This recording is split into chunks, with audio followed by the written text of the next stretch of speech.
Hello everyone, কেমন আছে সবাই? আশা করছি সবাই ভালো আছো। আমি অনেক অনেক ভালো।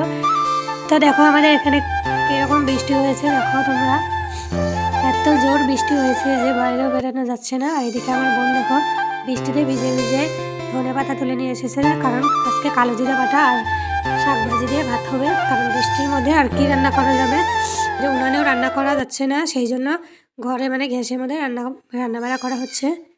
এত বৃষ্টি হচ্ছে, মানে এত জোর হয়েছে, চালের টিন থেকে দেখো মনে হয় একদম ছাওয়ারের মতো পানি বেরোচ্ছে।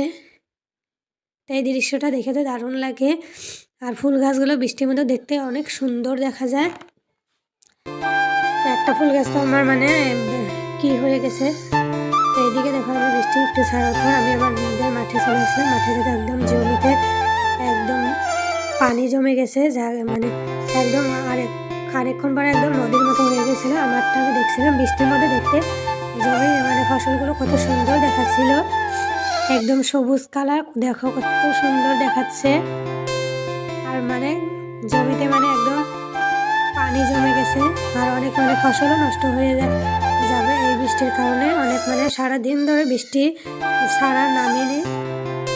তো আমি তো তার ছাতা নিয়ে চলে এসেছিলাম, কারণ মেঘের তো মানে আকাশে গিরগিটের মতো রং বদলাচ্ছে, কখন বৃষ্টি কখন রোদ বুঝতেই পারা যাচ্ছে না। আর আজকে সারাদিন ধরে বৃষ্টি, সকাল উঠছে থেকে মানে বৃষ্টি বৃষ্টি বৃষ্টি, এরকম বৃষ্টিও কিন্তু অত ভালো লাগে না, বাট কয়েকদিন পর পর আসলে সেটা ভালো লাগে। তো দেখো আজকে মানে বৃষ্টির ওয়েদারটা আমাদের মাঠে দেখো কত সুন্দর দেখাচ্ছে, জায়গায় জায়গায় তো নদীর মতো হয়ে যাচ্ছে, দেখতে দারুণ লাগছে। রাস্তাঘাট এতক্ষণে দেখাবে নেক্সট ভিডিওতে। ভালো লাগলে অবশ্যই লাইক কমেন্ট শেয়ার সাবস্ক্রাইব করে দিও।